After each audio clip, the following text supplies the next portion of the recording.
Bismillahirrahmanirrahim. Assalamu alaikum. It is an honor and a privilege to welcome the Secretary General of the United Nations at Pakistan's Foreign Office. Mr. Secretary General, as you stand here today, a third of my country's landmass is underwater. 1 in 7 people, 33 to 35 million people have been devastated by what you've called a monsoon on steroids. Our people, their lives, have lost their lives, their livelihoods, are facing the very real threat of hunger, disease, and further devastation. As you have mentioned, this is not simply about solidarity, it is a question of justice. The Pakistani citizen of Larkana, of Nasirabad, of DG Khan, of Gilgit-Baltistan, of Nowshera, who've had all of their possessions taken away from them, did not contribute to the catastrophe that they are facing today. This climate catastrophe, as Julian said earlier this week, is a fancy way of saying it is the price tag we pay for the industrialization of richer countries. Your Excellency, as the Foreign Minister and the government of Pakistan, I am conveying to you and to the world that at this point in time, I am unable to get the resources required to these people who are in desperate situations. My party's slogan is food, clothing, and shelter. I cannot shelter 33 million families. I cannot provide the food and clothing for 35 million families. We don't have the infrastructure in place. And this is just the rescue and relief phase. 1,300 people have died so far, a third of which are children. And they are staring death in the face because disease, waterborne diseases, an army of mosquitoes, of other bacteria and viruses threaten them. As our community workers, our lady healthcare workers, our medical professionals are working around the clock, they cannot cover 35 million people. And going forward, as the waters drain, we will rebuild. We have to rebuild our lives, we have to rebuild their lives, we have to rebuild their houses, we have to rebuild their schools, we have to rebuild their hospitals, they have to rebuild their infrastructure. And we know that we cannot do this alone, but we will do this together. And I cannot tell you how heartened we are by the support we have received by yourself and from the United Nations. So soon after this catastrophe, you've arrived here yourself. I told you earlier that your resident coordinator has been driving around our country, from Balochistan through floodwaters of Sindh, all over the place. We are incredibly grateful to the United Nations. And I must say, a whole generation of Pakistanis, and we can't necessarily blame them, who might have a more cynical view of the United Nations. Today, your actions, your love, your support to us in this incredibly difficult time has reignited the faith of a generation of Pakistanis in the United Nations. And this is the generation that has to suffer the cost of climate change. I look forward, Your Excellency, to working with you and working with your team, not only to save the people of my country, but to work with other developing countries who have not contributed to the catastrophe of climate change, but are paying with their lives and livelihoods. And we have confidence. We have confidence in the United Nations.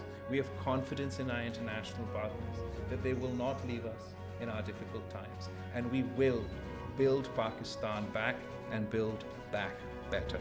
Once again, Your Excellency, we're incredibly grateful for your presence. Thank you very much, Honorable Minister, for your kind words. Ladies and gentlemen of the media, good afternoon.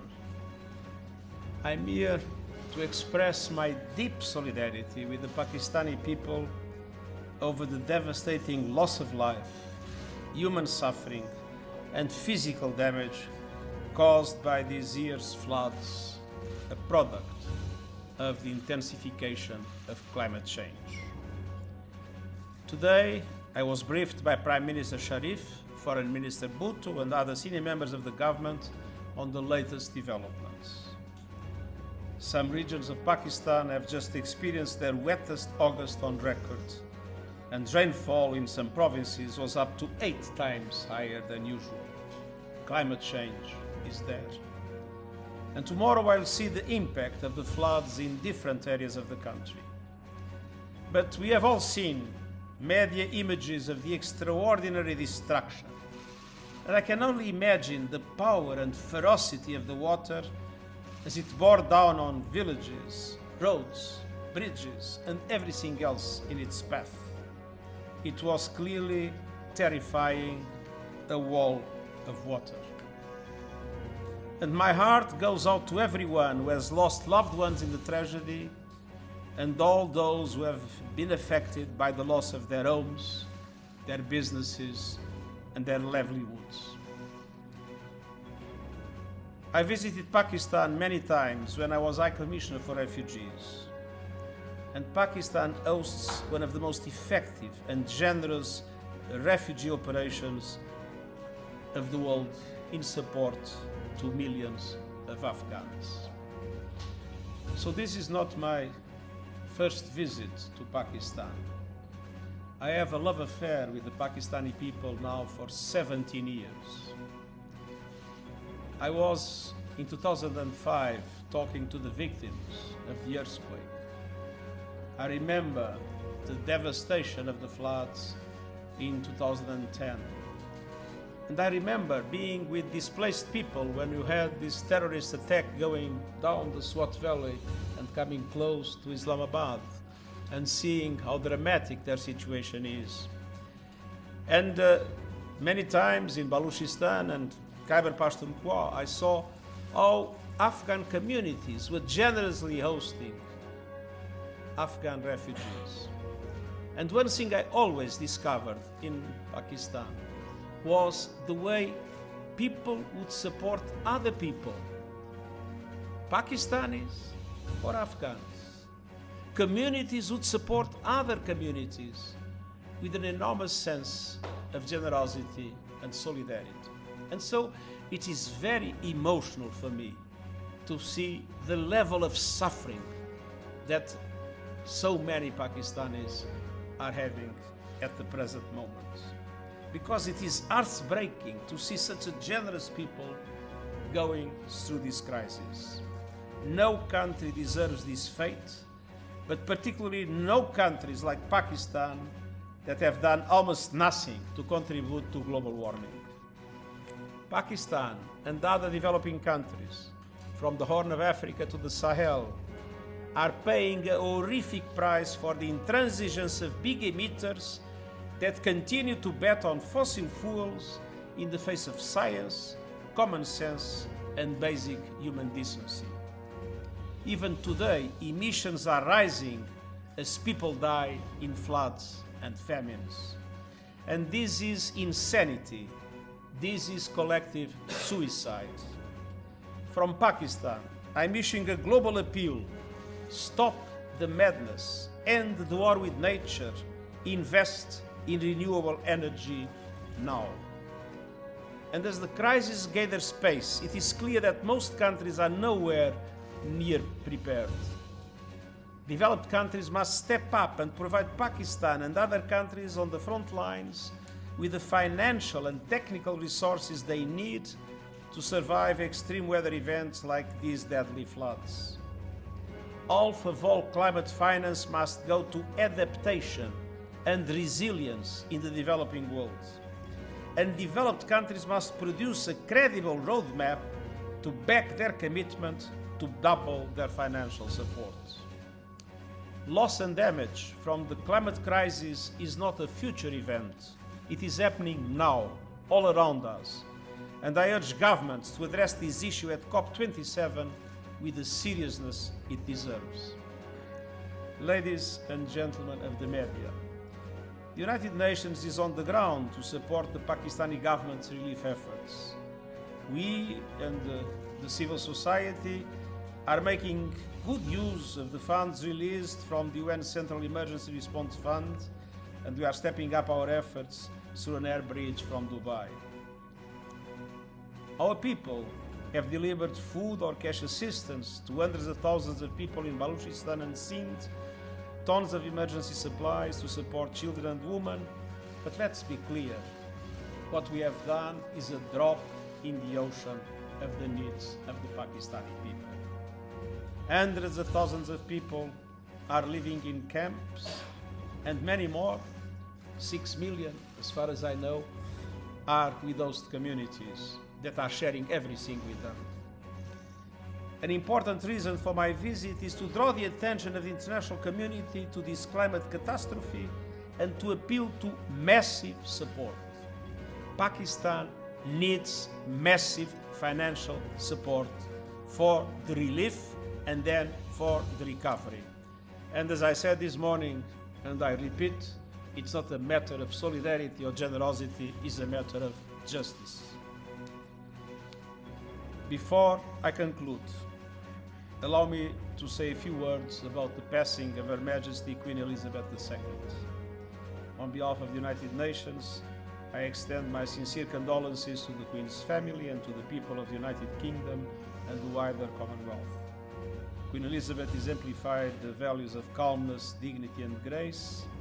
For as long as I can remember, she has been a reassuring presence on the global stage. Thank you.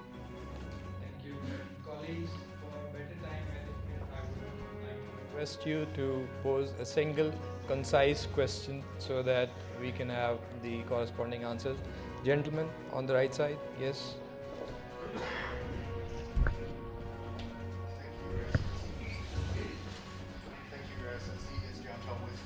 No accents. It's Zhang Chao with China's Xinhua News Agency. Sorry, I will speak louder. It's Zhang Chao with China's Xinhua News Agency. We have witnessed such a huge loss and damage in Pakistan due to flood and world climate change. And I understand that during a recent interview, Pakistani UN Ambassador Mr. Munir Akram said that Pakistan is one of the smallest emitters of carbon, while one of the largest victims of climate change. And it is the industrial countries, while have for the last 200 years contributed to global warming, and it is in developing countries, mostly like Pakistan, who are the victims. Therefore, for such damage, there should be some mechanism for loss and damage to compensate for those countries for the impact that they are facing because of the historical policies of industrialized countries that contributed to global warming. So how do you comment on it? Thank you.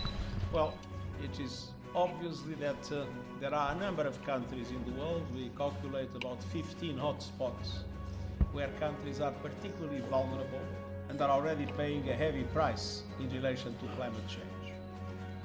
Climate change is not a problem of the future. Climate change is a problem of today. It is happening. People are suffering. And that is why I said in my intervention, and I repeat now, the questions of loss and damage need to be seriously discussed.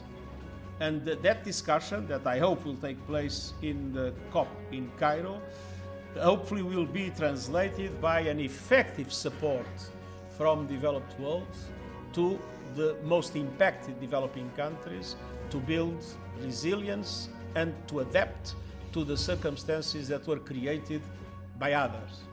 And that is why this is not a matter of generosity, it's a matter of justice. Third row, Hannes. Thank you, Mr. President. My question is to the visiting dignitary. You've talked about justice to the Pakistanis precisely because of this climate change. But we've seen that the UN flash appeal is just $160 million, while the initial estimates are about $10 billion, and that can go up. So what will the UN do from your office to ensure that this appeal is magnified, this scope is the horizon is widened up, and that justice monetarily for the people of Pakistan is ensured? Thank you. when there is a crisis anywhere in the world, we issue in the next few days a so-called flash appeal. And the flash appeal has not as an objective to gather the funds to solve the problem. It has as an objective to raise some funds to start being able to act. We need much more than what was in that flash appeal. And especially the government of Pakistan must be supported directly by the international community. We have discussed today the possibility of organizing, and we are ready to organize it together with the Pakistani government. Of course, this is a decision for the Pakistani government to take. As soon as there is a clear assessment of the needs, both in relation to relief, but also in relation to rehabilitation and reconstruction, to organize an international conference aiming of a global mobilization of support to Pakistan at the levels which are many billion, let's be clear, at the levels that will be necessary to solve the problem. Flash appeals are something that we launch in any circumstances in the world, just to allow for agencies to start providing the minimum relief of the first days. Gender balance, Madam Sumera. Thank you, Excellencies. This is Sumera Khan from Sama Television. Sir, my question would be, you just talked about a conference, and I was about to ask that is there any donors conference on card, and if the Pakistani government and sorry? Is there Any donor conference on the card? I was about to ask the same question. You just hinted upon that there would be there are chances of having a conference once the estimates are clear. So, first part of my question would be from you that if we are going to hold a donors conference, keeping in the view scenarios of the refugee situation as well, because we just had fall of Kabul last year and Russia-Ukraine situation as well. So having those scenarios simultaneously going on, do you think the other governments would be generous enough to contribute their wealth and their resources for the flood effectees of Pakistan? And second part is from the respected Foreign Minister of Pakistan. Sir, if there is a donor conference, how we are planning to present our facts and figures to the international community, and specifically, are we doing something about attracting the other organization, OIC for instance, and the forums we have for the Muslim Ummah? Thank you.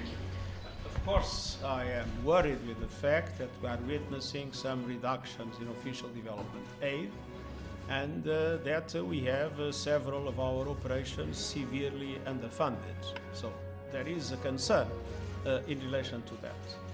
But this is not a usual event. This is an unprecedented event.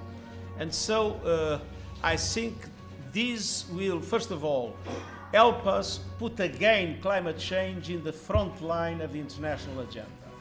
Climate change has been losing ground in the international agenda, both in relation to the political development and in relation to even the media coverage, and it's absolutely essential to put it again in the international agenda, because climate change is the defining issue of our time. And based on that, I have hopes that a conference being able to show, and I mean the images are absolutely, appalling. I believe a conference will be able to make conscience of people work and to mobilize the support that is needed. And this support is not only thinking about these floods. Let's not forget that monsoons have not ended, that the melting of glaciers will go on and for a number of years will still increase. So we need to support Pakistan to be prepared for the future, not only to respond to the present crisis. Thank you for your question. First of all, I want to reiterate how grateful we are to the United Nations. There are scenarios where you're in a difficult situation and you say that I am facing this problem, I need help. In this situation, it wasn't that Pakistan reached out to the United Nations or the Secretary General and said, sir, we need your help. The Secretary General, on his own accord, is here, ready and willing to help. So I think it speaks to the compassion of the Secretary General of the United Nations and his leadership, that he has owned our crisis, that is not only a Pakistani crisis, but is a global crisis. As far as your questions about the donor conference is concerned, so we've already had our flash appeal, like the Secretary General said. It's an initial appeal just for the basic, to sort of get things going. As far as the donor conference is concerned, that we are waiting for our damage assessment, a joint damage assessment, to be comprehensively completed. At the moment, we are still in the rescue and relief phase. We are still saving people from imminent danger, and we are still desperately trying to get rations and relief to those who need it. As we speak, places like Dadu and Sevan are desperately trying to save their populations from inundation, from flooding, while smaller towns and villages are being inundated by floodwater. One of the largest, if not the largest lake in Asia has broken its banks not once, not twice, but thrice. So we're still facing the sort of calamity itself. Once the water recedes, you will have a comprehensive damage needs assessment that will put us in a position to work with the international community. And we're very grateful once again that, and rather than me asking the Secretary General that, sir, I need your help for a donors conference, he himself has offered his good offices to support us in that event when the time comes. With your permission, I have two last questions. Mr. Karachi, followed by Mr. Kateen Heather.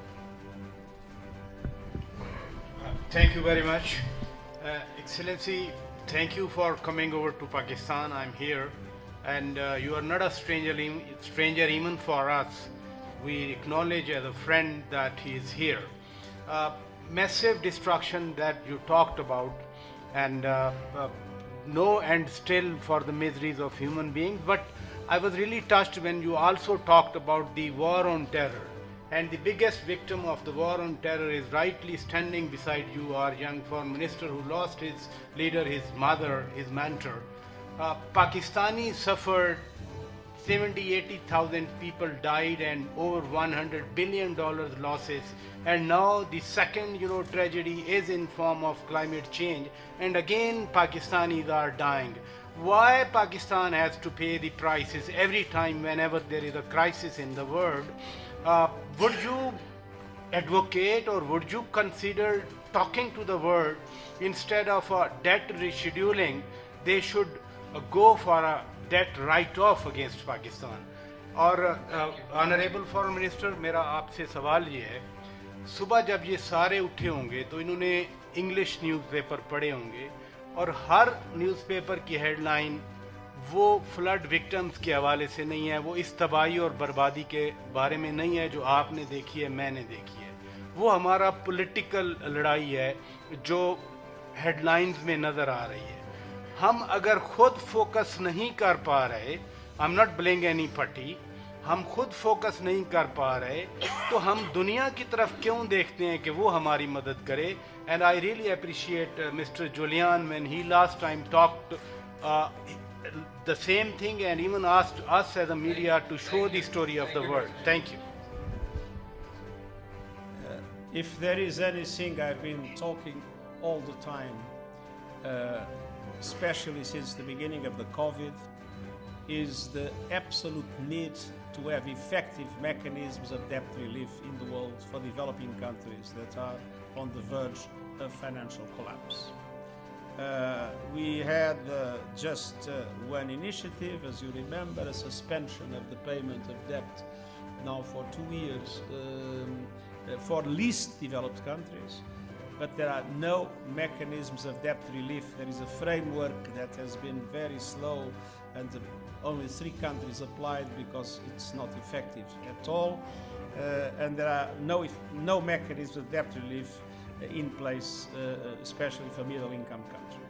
And this is something I've been putting as much as I can in the agenda of the G7, of the G20, of the meetings of the IMF and World Bank, and I will not stop this campaign because I think it's absolutely essential. The risks for the world of a group of countries having defaults would be extremely high. We discussed today some creative ideas that we are trying to put on the table in different scenarios, namely in relation to climate change. And one of those ideas that I very much cherish and we are trying to promote as we speak is in relation to debt swaps for investments in adaptation, which means a country, instead of paying its debt, invests that money in transition for a green economy and in building resilience against the impacts of climate change. This idea was born in our discussions with small island developing states that are, as you know, some of the most impacted countries in the world, and some of them risk to disappear. And we are making a strong campaign with those that have power in the international financial institutions to adopt as a practical instrument of debt relief and of improvement of our climate action, the possibility of these swaps. Instead of paying a debt, you invest in adaptation and in the transition to a green economy. आपका जो दूसरा सवाल था Paracha साहब, I completely and utterly agree with you.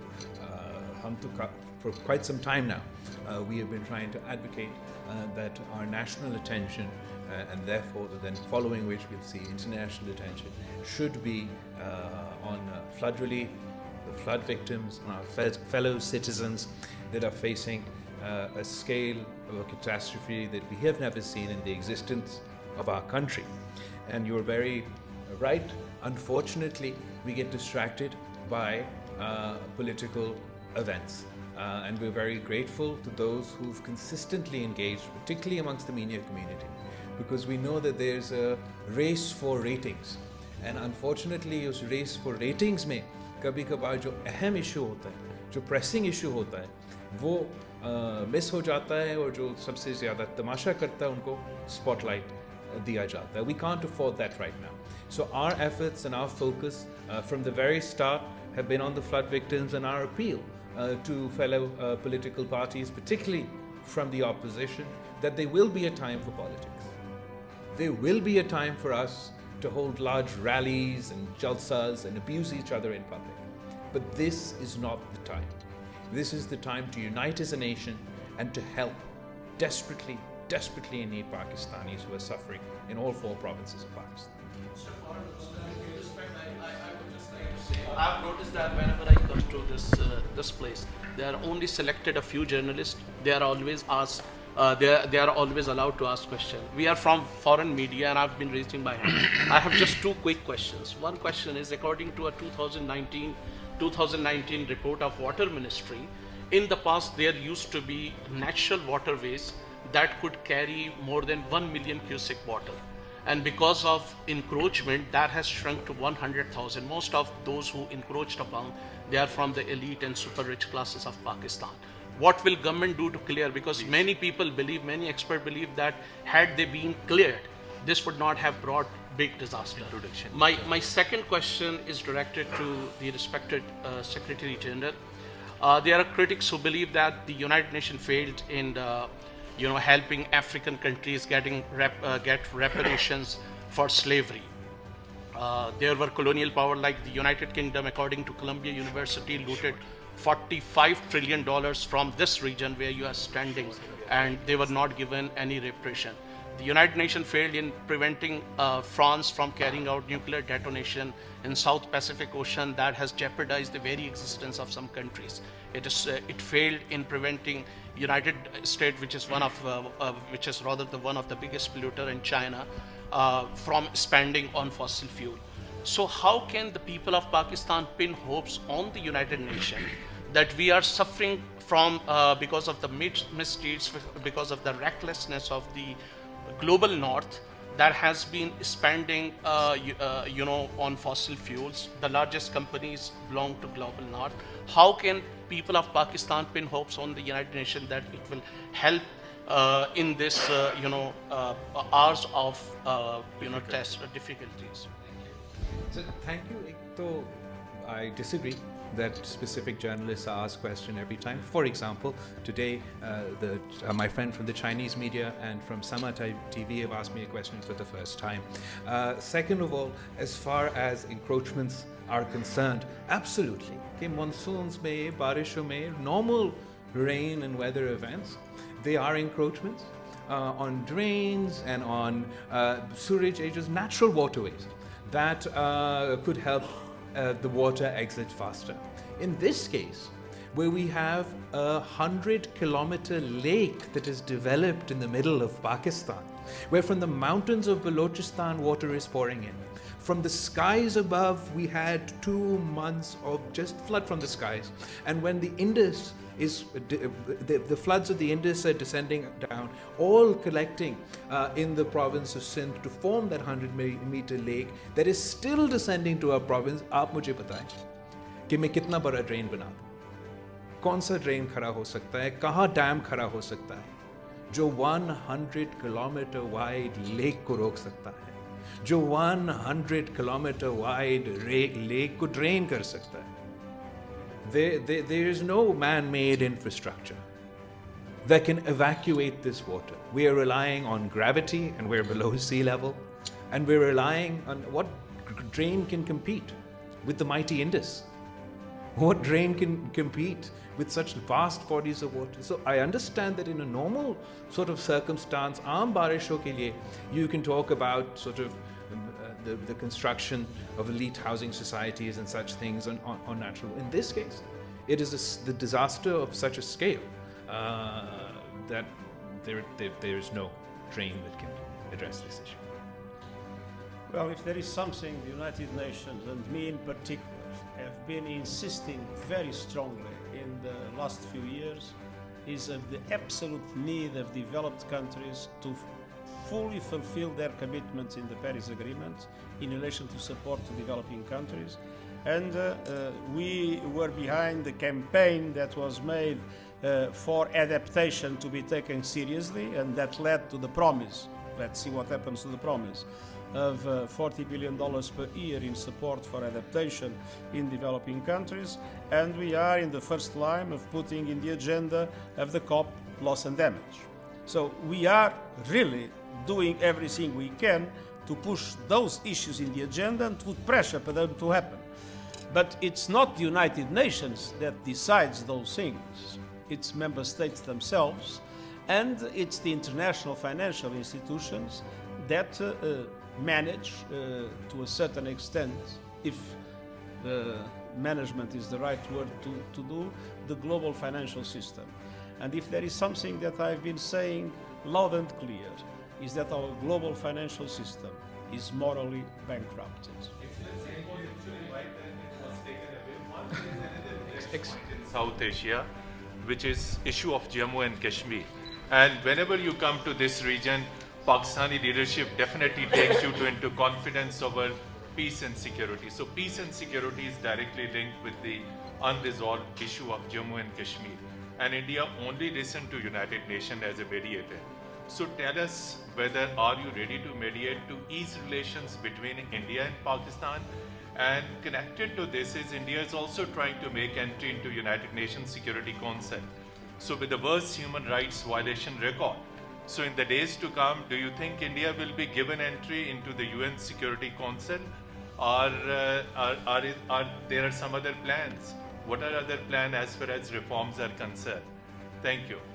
As a matter of fact, if there is something that I've been always offering is my good offices in mediation.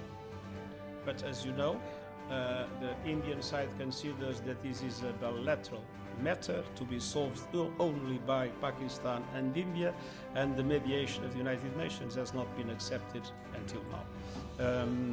On the other hand, we have been very active in relation to the clear affirmation that human rights must be respected. Thank you very much.